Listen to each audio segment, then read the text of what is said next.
Here on One News Now, I'm Pauline Verzosa. Former President Rodrigo Duterte belied his daughter Vice President Sara's earlier claims that he will run for senator in the upcoming elections. Duterte said that he has no plans to go back to politics. He added that he and the Vice President have not talked about political plans yet.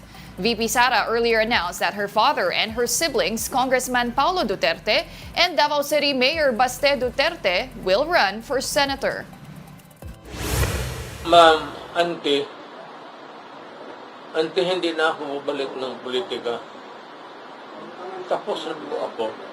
Wala dyan kay Inday. Alam mo si Inday, pag saan ka nakikita ito magsabi, tatay pa dalawang anak magtakbo ng senador? Tech scams remain prevalent despite the enactment of the SIM Registration Act. Almost 50,000 text scams have been recorded by the DICT from January to June this year. Some texts say that your number has won a big prize and you need to send them money by clicking on the link they provided to claim it. There are also texts saying that your account has expired and you need to take action immediately to retain it. PLDT Smart, for their part, said they are now investigating these text scams. DICT Assistant Secretary Aboy Paraiso admits having difficulties in reining these text scams as scammers now use advanced technology. Here's an excerpt from his interview on The Big Story. The SIM registration law was passed in December of 2022. And even up to the very last minute, before it was passed, it has been met with scrutiny that this probably isn't the right solution to the scams that proliferate. And it's been a year and a half now. Would you say we have enough data to say that the law is ineffective or effective? To judge whether this was the right decision in the first place? Well, to say it's ineffective would be inaccurate, but we have to admit that the challenge it sought to address is already overtaken by new technologies. As you have mentioned earlier, these scammers and these threat actors have already migrated to several other platforms. So we have to understand that before, what was sought to be prevented was the proliferation of scam using text messages.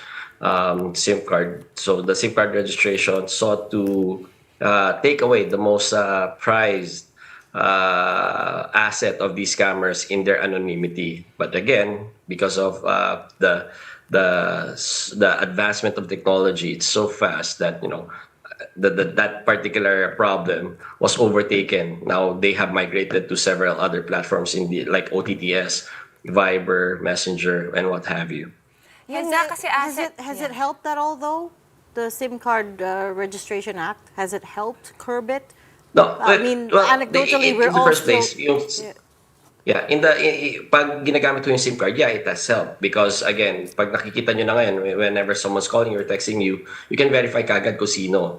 But again, there are several other inherent challenges there. For example, pag sa OTTS na po or the Viber or other messaging platforms, once you register, even if the SIM is deactivated, your subscription or your services through those platforms still continue. Mm-hmm. So if you didn't register your SIM card, it's tuloy-tuloy lang ho. Second inherent problem there is maybe sa kahirapan na rin ho ng buhay, we have several reports and several incidents being recorded that etong mga kababayan natin, binibenta yung mga registered SIM cards ho nila, not knowing the effect and the consequences they face. So these are inherent challenges that admittedly hindi ho nakita nung clean-up ho yung SIM card registration law ho natin. We'll be back with more stories after the break. Keep it here on One News.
News now, I'm Pauline Verzosa.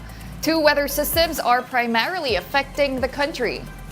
The Intertropical Convergence Zone, or ITCZ, is bringing scattered rains over Zamboanga and Palawan.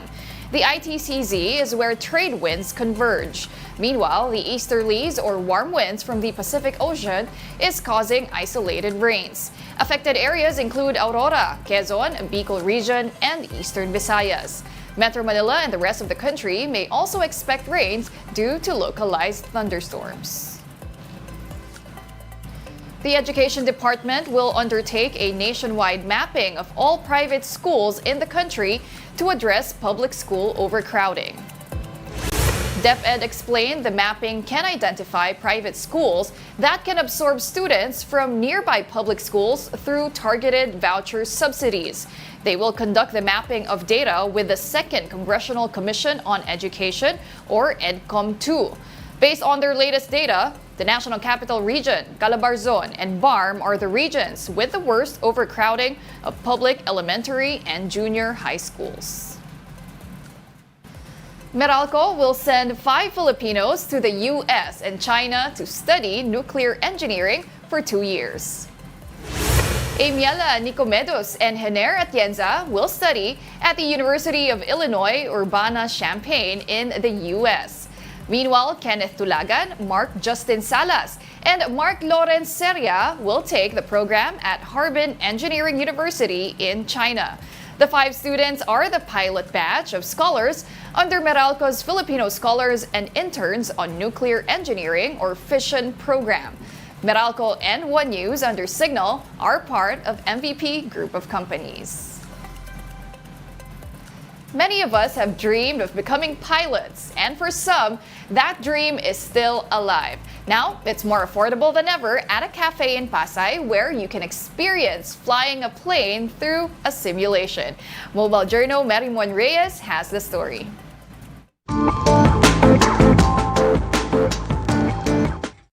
Minsan ba'y pinangarap mo nang makapagpalipad ng eroplano? Aba, good news! Dahil pwede mo nang tuparin ang flight dreams mo sa isang cafe na nasilip natin. Mula Laguna, dinayo pa ng junior high school student na si Ezekiel ang cafe na ito sa Pasay. Hindi lang coffee and pastries ang alok dito, kundi pati ang pagkakataong masubukan ang mga ginagawa para makapagpalipad ng eroplano. Noon batang-bata pa po, gusto ko po maging isang piloto po. Kunwari ba magka-college ka, may plans ka ba na mag-take na aeronautics?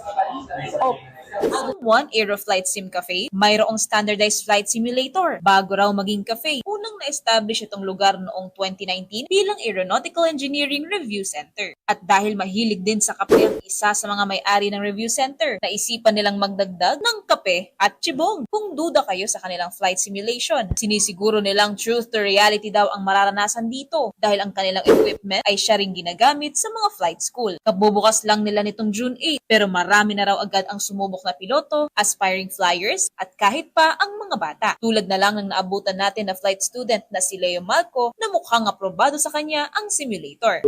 Kasi may simulator time ako sa school. So sabi ko parang gusto ko mag-review muna dito bago gawin sa amin. Yung actual na ginamit, may pagkakalintulan din naman siya dun sa sim na ginagamit sa iba. Yung familiarization mo sa instruments, nandun na. At Sa halagang 750 hanggang 1,500 kada oras, may free coffee or pastry ka na, maaari mo pang matutunan ang basics hanggang sa intermediate fundamentals ng paglipad ng eroplano. Siyempre, sinubukan din natin ito. Magtuturo ko sa iyo yung sa Cessna 170 kung paano tayo i-take off and maggagawa tayo ng mga maneuvers. 6 basic aircraft instruments, namely airspeed indicator, attitude indicator, green means go, yellow means caution, red means stop. Only use the yellow arc kapag hindi matagtag or kami yung hangin. Flaps operating range yung puti. Para sa nalalaglag, hila konti para no stop yung aircraft. Sabi ko hila. Okay. Hila konti. Okay, wag sobra. Good. Hila. Okay. Hila pa. Okay, wag yung land on the center line. Okay. That is how you land an aircraft. Okay, ang galing. Ito na, nakapag-landing tayo. Buhay! Isa raw sa advocacy ng cafe ang mailapit ang matayog na pangarap ng pagpapalipad sa kahit na sinong tao. We aim to bridge the gap kasi di ba may thinking na kapag flight simulator or kapag pagiging piloto, mahal, mahirap, hindi siya ma-reach. So parang kami, we aim na i-bridge yung gap na so that we can showcase it to everyone na hindi siya limited lang sa mga may pera. Business plus passion, the possibilities are endless daw. May business ka na, nakatulong ka pa sa experience ng iba. Mobile Journal, Marymon Reyes po, hatid ang muka ng balita. And those are the top stories of the hour this Tuesday. I'm Pauline Berzosa. We are One News.